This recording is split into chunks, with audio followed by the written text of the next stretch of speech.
Добрый день, меня зовут Валентин, добро пожаловать в салон домотехники на улице Типанова, 34 в Санкт-Петербурге. Это самый южный салон, у нас представлено очень много каминов, и мы хотели бы рассказать сегодня о правилах использования каминов и протопить один из них.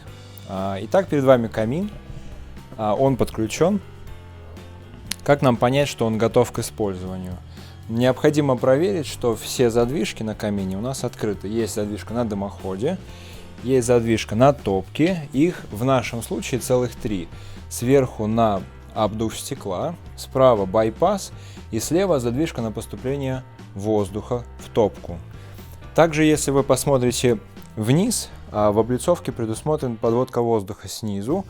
В некоторых облицовках это расстояние гораздо больше, туда можно положить дрова и подсушить их, если они принесены с улицы. Итак, топка открыта, она чистая, в ней нет золы, в зольнике также золы нет, она готова к протопке. Для того, чтобы затопить камин, необходимо понять, есть ли в дымоходе тяга. В нашем случае высота дымохода 60 метров, поэтому она есть всегда. Это не во всех каминах встречается, поэтому давайте проверим.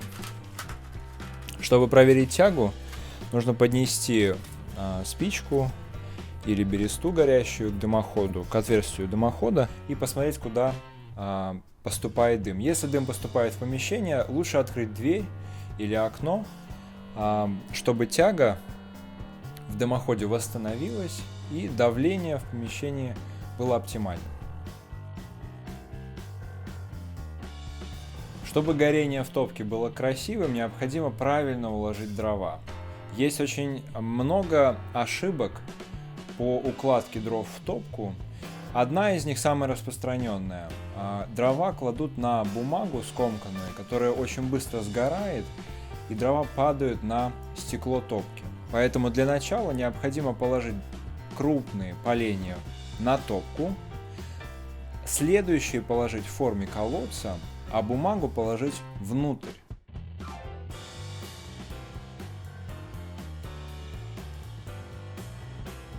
Мы растопили топку, и она находится в состоянии интенсивного горения. Сразу закрывать дверцу топки не следует. Можно ее прикрыть, чтобы увидеть, как быстро поступает воздух сквозь эту щель и насколько интенсивно происходит горение.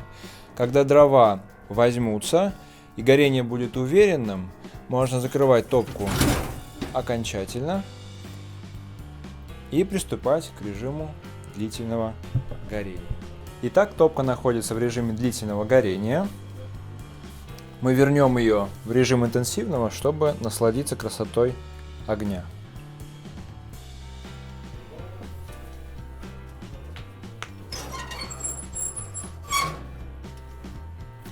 В режиме длительного горения топки в среднем могут тлеть в течение 10 часов. Для этого нужно добиться красных углей на дне топочной камеры. Вы можете сделать некоторую закладку дров на уже раскаленные угли, поставить ее в режим длительного горения и спокойно оставить на несколько часов. Стоит отметить, что режим длительного горения в каждом доме достигается по-разному. Это связано в первую очередь с теплопотерями, которые есть в вашем помещении. Чем больше теплопотери, тем больше дров вам нужно, чтобы достигать эффекта длительного горения. Мы с вами рассмотрели основные правила использования камина. Теперь хотелось бы обратить внимание на особенности монтажа. И передаю слово моему коллеге Алексею. Здравствуйте, меня зовут Алексей, и я хочу рассказать вам о пожарных нормах при монтаже камина. Условно можно разделить монтаж на несколько частей. Это подготовка основания, монтаж противопожарной стенки, монтаж дымохода и монтаж камина. Монтаж камина очень сильно зависит от того, в каком доме мы его устанавливаем. Если стены и перекрытия из негорючих материалов, то монтаж камина довольно-таки прост. Делается изоляция стенки за камином, соответственно изолируется базальтовой ватой.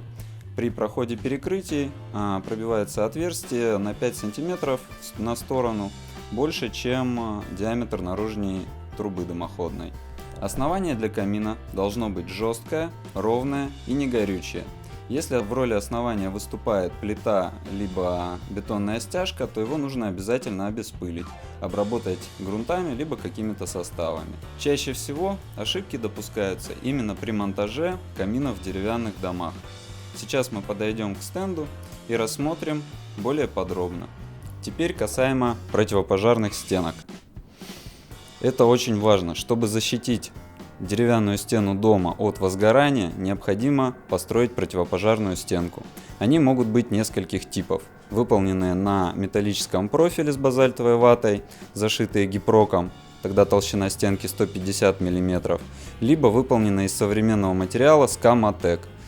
Соответственно, тогда толщина противопожарной стенки у нас 100 мм. Теперь касаемо противопожарных стенок. Мы с вами специально подошли к стенду, на котором показаны два основных типа противопожарных стенок. Один классический. Это гипрочная конструкция, выполнена она из гипрока, металлического профиля, базальтовой ваты с вентиляционным зазором. Чем интересен данный вид противопожарной стенки, он легко отделывается абсолютно любыми негорючими материалами, придается любая фактура, можно окрашивать в разные цвета, соответственно наносить рисунки, клеить какие-то клинкерные камни. Второй тип противопожарной стенки. Это противопожарная стенка, выполненная из современного материала Scama-Tec Scamol. Если мы вернемся к предыдущей стенке, то ее толщина должна составлять не менее 150 мм. Это условие обязательно из-за вентиляционного зазора, который должен в ней присутствовать. Scama-Tec настолько интересный материал, что он вообще не горит и не передает через себя никакую температуру, что я вам сейчас продемонстрирую.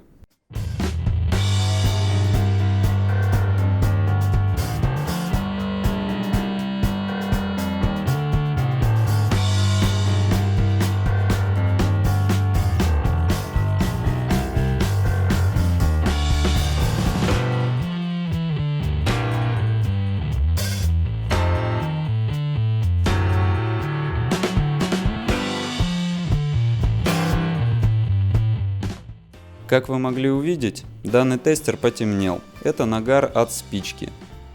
Соответственно, приложив руку к обратной стороне, я показал, что данный материал абсолютно не греется.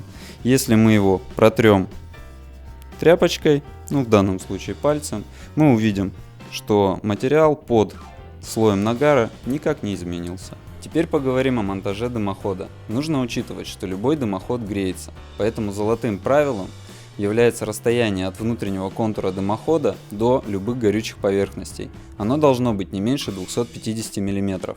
Касается это как проходов перекрытий, так и кровли, так и прохода дымохода по второму этажу. Дымоход, если того требует эстетика, можно зашивать в короба, допустим, при проходе дымоходом второго этажа. Короба выполняются, в принципе, по такой же схеме, как и противопожарные стенки, то есть несколькими типами. Из современного материала Scama-Tec Scamol, либо из гипрочного профиля, базальтовой ваты, с зашивкой гипроком и отделками декоративными штукатурками, клинкерным камнем, покраской и любым, в принципе, негорючим материалом. Теперь в двух словах о монтаже камина. Важным условием для работы камина является конвекция, то есть забор воздуха снизу холодного проходит вдоль топки, забирает температуру от нее и выходит в решетки на верхней части.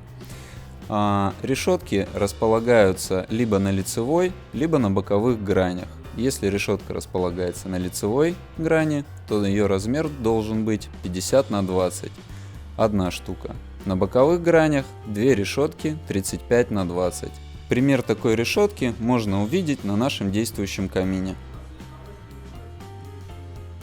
На этом я хочу с вами попрощаться. Спасибо, что смотрели нас. Заходите на наш канал Домотехника, приходите в наш салон на Типанова, где мы вас проконсультируем от и до по оборудованию, монтажу.